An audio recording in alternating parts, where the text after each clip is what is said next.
Hey everyone, I am back at you tonight and I'm really excited about it.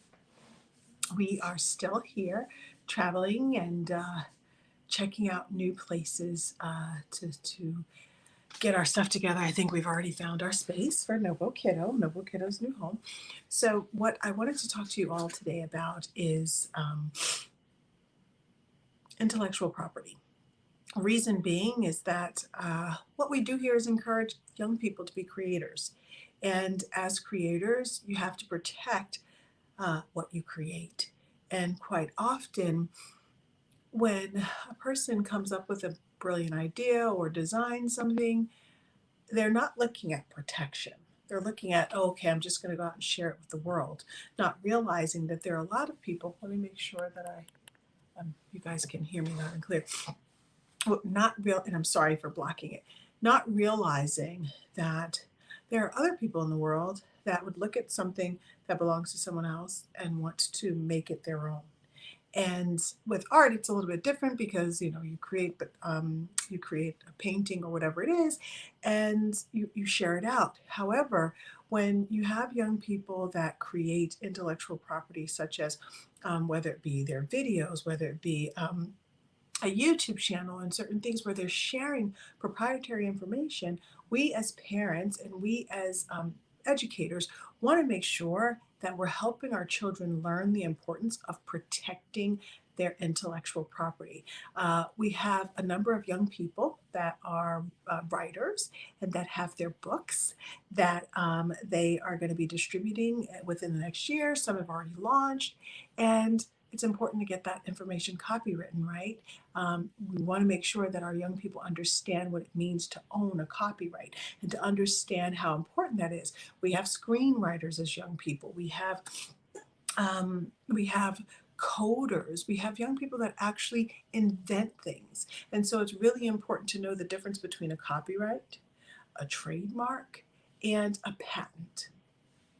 And so, depending on where across the spectrum of intellectual property your young people fit, it's important for them to understand and know, not just have the concept of, but actually understand and know what it should look like to go and get a patent or go and get a copyright or go and get a trademark. And with regards to trademarks, we know that trademarks have everything to do with like your logo and your branding, right? And so that's most of the time that comes later when you're at the point of marketing, right?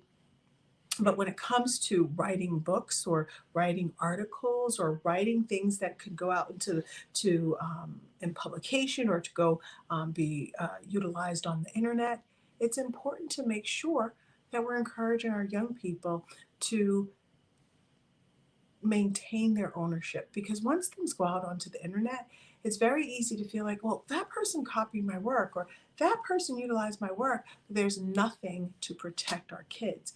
And that's a very painful feeling for them to have, that they worked so hard on something and then somebody else can just take it and make it their own, and there's nothing they can do about it because they didn't actually protect themselves. And so that's why I wanted to talk about it today, because I think it's really, really important that we're encouraging our young people, regardless of whether or not they actually are creators.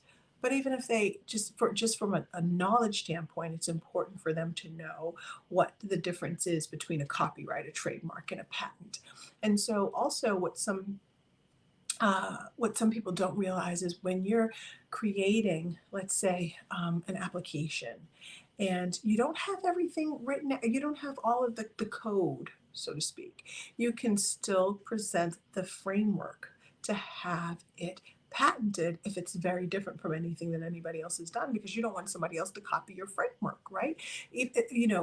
For me, when you're about to give your work out to somebody to produce, you definitely want them to you definitely want to have something that protects you from the person that you go out and work with that produces it, because there may be elements of creating an application that you yourself don't do, but you don't want the people that you hire to do that aspect of the work for you to all of a sudden go out and utilize your plan with somebody else or for themselves. And so it's really important, especially now when we're encouraging young people to take ownership and create applications and create games. I'm big on encouraging young people to design their own games and utilize Unity and coding, or utilize different code to create an application for the iPhone or an Android.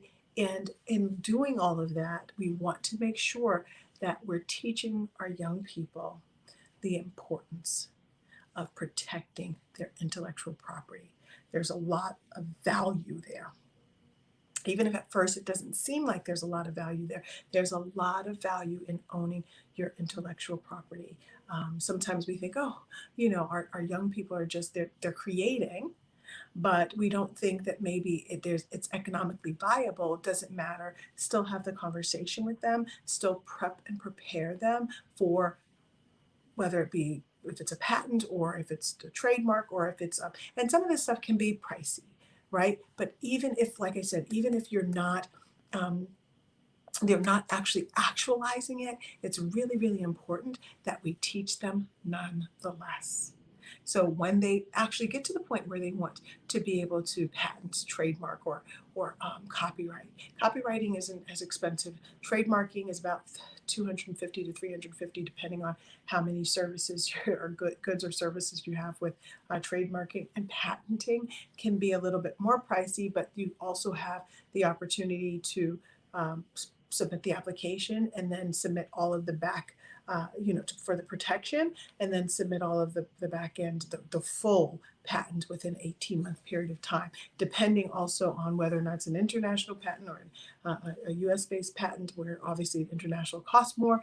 Won't go into the particulars here, but the reality is we should be going into some particulars and teaching our young people what it means to have content that they've created and that they're utilizing it, to have that mindset that I'm a creator, and as a creator I need to protect what I design and what I create so that nobody else can utilize it. So I just wanted to come on today and talk about that, because it's important that we share this with our young people, especially now in the digital decade, information age, where there's so much. Our children are brilliant, they're creating, they're doing things, and we want to make sure that they share it with the world, but then they also protect themselves at the same time. So just have the conversation. Let me know if you've had the conversation with your children before now, or if you plan on having it in the future, and if you need information to be able to support your conversation with your kiddos, because it's important that we have the conversation nonetheless. And so with that, I say thank you so much. I look forward to connecting with you all again tomorrow. I see I look like my clothes are misshapen. Oh my goodness. But anyway, I am so grateful to have been able to share this with you tonight. And hopefully you have some kiddos that have created some amazing things that require them to go ahead and submit it for intellectual property protection. Alrighty. So thank you. See you again tomorrow. And like I said, ask any questions, put them in the comment box. I would love to hear from you and be able to connect with you and share the insights that you need to help your kiddos out. Bye-bye now.